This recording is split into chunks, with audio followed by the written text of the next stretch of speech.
एक बार प्रेम से बोलेंगे ओम नमो भगवते वासुदेवाय।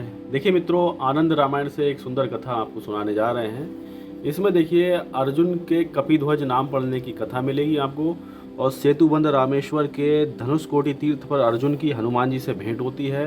परस्पर संवाद में दोनों द्वारा गर्वोक्त व्यक्ति यानी गर्भ से दोनों कुछ ऐसे वाक्य बोलते हैं जो बाद में भगवान जी द्वारा जो है उनका समाधान होता है। देखिए, सेतु बंधन और सेतु भंजन के प्रसंग में श्री कृष्ण द्वारा हनुमान जी और अर्जुन के दर्प भंजन की कथा, तो काफ़ी सुंदर ये कथा आपको मिलेगी। दो संवाद हो रहे हैं जिसमें श्री विष्णुदास जी शिष्य हैं और श्री रामदास जी हैं गुरु। तो श्री विष्णुदास जी कह रहे हैं कि हे गुरु, पूर्व समय में मैंने सुना था कि अर्जुन का एक नाम कपिध्वज यानी कपि है ध्वजा में जिसके है। अर्जुन का ये नाम किस लिए पड़ा, इसका कारण आप मुझे विस्तार से बताने की कृपा करें। अब गुरु बोल रहे हैं रामदास जी कि हे शिष्य विष्णुदास, तुमने बहुत अच्छी बात पूछी है, तुम सावधान होकर सुनो। भविष्य में होने वाली ये चमत्कारपूर्ण कथा यद्यपि द्वापर युग के अंतिम समय की है, फिर भी मैं तुम्हें बताता हूँ। एक समय की बात है, अर्जुन श्री कृष्ण जी को छोड़कर अकेले ही रथ पर विराजमान होकर आखेट की इच्छा से एक वन में विचरण करते हुए दक्षिण दिशा की ओर गए। सारथी के स्थान पर बैठे हुए वे अकेले ही घोड़ों को हाँकने लगे। उन्होंने वन में अनेक मृगों का आखेट किया। तदनंतर मध्याह्न काल में वे स्नान करने के लिए उद्यत हुए। स्नान करने के लिए वे सेतुबंध रामेश्वर के धनुषकोटि तीर्थ में पहुंचते हैं।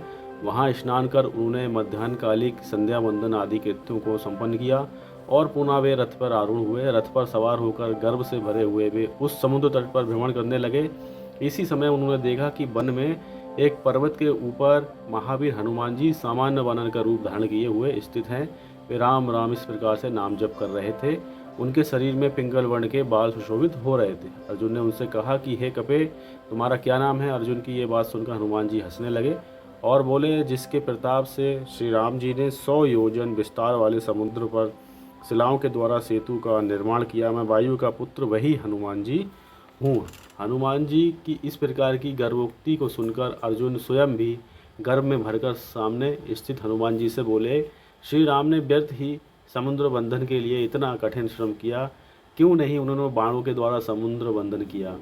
अर्जुन की ये बात सुनकर मारुति पुनः उनसे बोले, मेरे जैसे महान भार वाले बानर के द्वारा सेतु कहीं समुद्र में ना डूब जाए, इस भय से उन्होंने बाणों के द्वारा समुद्र में सेतु बनाना उचित नहीं समझा, यानी समुद्र में सेतु नहीं बनाया। हनुमान जी के इन वचनों को सुनकर अर्जुन मारुति से बोले, हे बानर श्रेष्ठ, यदि किसी बानर के भार से सेतु समुद्र में डूब जाएगा तो धनुर्धारियों को धनुर्विद्या ग्रहण करने का क्या प्रयोजन है। मैं इसी समय तुम्हारे सामने ही अपने बाणों के द्वारा इस समुद्र पर पुल बांध देता हूँ, फिर तुम उसके ऊपर इच्छानुसार सुखपूर्वक उछल कूद नृत्य आदि करो। हे कपे, आज तुम मेरी धनुर्विद्या के प्रभाव को देखो। अर्जुन की ऐसी गर्व भरी बात सुनकर हनुमान जी मुस्कुराते हुए बोल उठे, तुम्हारे द्वारा बाणों से बनाया गया पुल यदि मेरे पैर के अंगूठे के भार से समुद्र में डूब जाए तो तुम फिर क्या करोगे। हनुमान जी की ऐसी बात सुनकर वे अर्जुन पुनः उनसे कहने लगे कि हे कपे, यदि तुम्हारे भार से मेरा बनाया हुआ पुल समुद्र में डूब जाएगा तो मैं निश्चय ही अग्नि में प्रवेश कर लूँगा। ये मेरी सत्य प्रतिज्ञा है। अब तुम भी इस संबंध में कोई प्रतिज्ञा करो। अर्जुन की इस प्रकार की प्रतिज्ञा को सुनकर हनुमान जी अर्जुन से बोले, मेरे अंगूठे के भार से पुल यदि समुद्र में डूब नहीं जाएगा तो मैं तुम्हारे रथ की ध्वजा में स्थित रहकर सदा तुम्हारी सहायता करूंगा। उनकी ऐसी प्रतिज्ञा सुनकर तथास्तु कहकर अर्जुन ने अपने महान धनुष से महाभयंकर टंकार की और अपने बाणों की बौछार के द्वारा उस समुद्र के ऊपर अत्यंत सुदृढ़ सेतु का निर्माण कर डाला। समुद्र के ऊपर स्थित वह सेतु 100 योजन विस्तार वाला था। हनुमान जी ने उस सेतु को देखा और फिर अर्जुन के देखते देखते अपने पैर के अंगूठे के भार से दबाते हुए क्षण भर में ही लीलापूर्वक उसे समुद्र में डुबो डाला। उसी समय इंद्र आदि देवताओं सहित गंधर्वों, किन्नरों, नागों, राक्षसों, विद्याधरों, अप्सराओं, सिद्धों आदि ने आकाश में स्थित होकर अर्जुन के सामने ही हनुमान जी पर पुष्पों की वर्षा की। ये सब दृश्य देखकर अर्जुन ने शीघ्र ही समुद्र के तट पर एक चिता बनाई और फिर वे हनुमान जी के द्वारा रोके जाने पर भी उसी जलती हुई अग्निमय चिता में प्रवेश करने के लिए उद्धत हो उठे। उसी समय एक ब्रह्मचारी का रूप धारण करके भगवान श्री कृष्ण महाराज वहां आ पहुँचे और अर्जुन के मुख से पूर्व में दोनों के द्वारा की गई प्रतिज्ञा आदि की बात जानकर कहने लगे, आप दोनों ने पूर्व में प्रतिज्ञा आदि जो भी करके निश्चय किया था वह सब व्यर्थ हो गया, क्योंकि बिना साक्ष्य के किया हुआ कर्म सत्य नहीं होता, उसे मिथ्या ही कहा जाता है।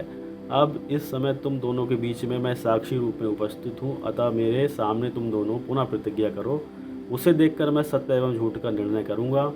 ब्रह्मचारी की इस प्रकार की बात सुनकर वे दोनों एक साथ बोले, ठीक है, हम ऐसा ही करते हैं। तब गांडीवधारी अर्जुन ने अपने बाणों की बौछार से पूर्व की भांति समुद्र के ऊपर सेतु की रचना कर डाली। उसी समय श्री कृष्ण महाराज ने गुप्त रूप से उस सेतु के नीचे जाकर अपना सुदर्शन चक्र नीचे से पुल पर लगा दिया। सेतु के बन जाने पर हनुमान जी अपने पैर के अंगूठे के भार से पुल को नीचे दबाने लगे, किंतु सेतु नीचे दबा नहीं। अब सेतु अत्यंत सुदृढ़ समझते हुए हनुमान जी अपने पैरों, घुटनों आदि के द्वारा बलपूर्वक उसे दबाने लगे, किंतु वह सेतु टस से मस न हुआ। ये देखकर हनुमान जी मौन हो गए। ये आश्चर्य देखकर वे मन ही मन विचार करने लगे कि पूर्व में तो मैंने केवल अपने पैर के अंगूठे के भार से ही सेतु को समुद्र में डुबा डाला था, फिर इस समय अपने हाथ आदि पूरे शरीर से सारा बल लगाने पर भी क्यों नहीं ये सेतु डूब रहा है। इसमें निश्चय ही ये ब्रह्मचारी ही कारण मालूम पड़ते हैं। ये ब्रह्मचारी नहीं हैं, अपितु अवश्य ही साक्षात भगवान नारायण हरि ही हैं। इनके द्वारा पूर्व में दिए गए वरदान का मुझे स्मरण हो आया है। मेरे गर्भ का परिहार करने के लिए ही ये आज इन्होंने इस प्रकार का कर्म किया है। भला इन श्री कृष्ण के सामने मेरे पौरुष की क्या गणना है। मन में इस प्रकार का भली भांति निश्चय करके हनुमान जी अर्जुन से कहने लगे, तुमने इन ब्रह्मचारी की सहायता से मुझे जीत लिया है। ये कोई ब्रह्मचारी नहीं है, बल्कि साक्षात भगवान श्री कृष्ण महाराज हैं। इन्होंने सेतु के नीचे अपना सुदर्शन चक्र लगा दिया है। हे अर्जुन, ये तुम्हारी सहायता करने के लिए ही यहाँ आए हैं। ये सत्य बात मैंने जान ली है। इन्होंने ही पूर्व काल में श्री राम अवतार में मुझे ये वरदान दिया था कि मैं आगे द्वापर युग में तुम्हें दर्शन दूंगा। आज इन्होंने इस सेतु को निमित्त बनाकर अपने वचन को सत्य किया है। कपिवर हनुमान जी अर्जुन से इतना कह ही रहे थे कि उसी समय ब्रह्मचारी बटु ही साक्षात श्री कृष्ण महाराज के रूप में वहाँ प्रकट हो गए। उन्होंने पीताम्बर धारण किया हुआ था। नील मेघ के समान उनकी श्याम आभा थी। उनके श्री दर्शन से श्री हनुमान जी को रोमांच आ गया और उन्होंने प्रणाम किया है। तब भगवान श्री कृष्ण महाराज ने उनका आलिंगन किया। हनुमान जी ने अपने को कृतार्थ माना। तदनंतर श्री कृष्ण महाराज की आज्ञा से सुदर्शन चक्र अपने स्थान को चले गए और समुद्र ने अपनी उत्ताल तरंगों के द्वारा सेतु को जल में डुबो डाला। उसी समय धनुधारी अर्जुन का गर्व विलुप्त हो गया और उन्होंने ये माना कि आज भगवान श्री कृष्ण ने ही मुझे जीवन दान प्रदान किया है। तदनंतर भगवान श्री कृष्ण ने अर्जुन से कहा, तुमने श्री राम जी के साथ स्पर्धा की थी, अतः राम सेवक हनुमान जी ने तुम्हारी धनुर्विद्या को तुम्हारे सामने ही मिथ्या कर दिया। ऐसा ही भगवान श्री कृष्ण महाराज ने श्री हनुमान जी से भी कहा कि हे वायुनंदन, तुमने भी श्री राम जी से स्पर्धा की थी, अतः तुम अर्जुन के हाथों पराजित हुए। आज से तुम अपने बल का अभिमान ना करना और सदा मेरा भजन करते रहना। इस प्रकार कहकर और हनुमान जी से विदा लेकर भगवान श्री कृष्ण महाराज अर्जुन को साथ लेकर हस्तिनापुर चले गए। यहाँ पे गुरु रामदास बोले कि हे शिष्य विष्णुदास, कालांतर में महाभारत युद्ध के समय हनुमान जी अर्जुन की ध्वजा पर विराजमान रहकर उनकी सहायता करते रहे। इसी कारण से अर्जुन लोगों द्वारा कपिध्वज इस नाम से कहे जाते हैं। इस प्रकार से मैंने भविष्य में होने वाली कथा को तुम्हारे पूछने पर कह दिया। तो इस प्रकार से देखिए बहुत ही सुंदर कथा थी, जिसमें अर्जुन का नाम पड़ गया कपिध्वज और भगवान ने दर्शन दे दिए हनुमान जी को। एक पुल बनाया अर्जुन ने, जो कि मात्र अंगूठे से ही हनुमान जी महाराज ने उसको विध्वंस कर दिया। फिर बाद में भगवान जी ने सुदर्शन चक्र लगा दिया। तो जो भगवान का हाथ रखा है जिसके ऊपर, तो भला वह कैसे डूब सकता है। तो हनुमान जी जान गए प्रभु की माया और प्रभु को नमस्कार कर दिया। जब महाभारत का युद्ध होता है तो जो रथ होता है अर्जुन का, उनके झंडे पे भगवान हनुमान जी विराजमान रहते हैं कपिध्वज यहाँ पे, इसीलिए नाम भी पड़ा है अर्जुन का। तो एक बार प्रेम से बोलेंगे ओम नमो भगवते वासुदेवाय।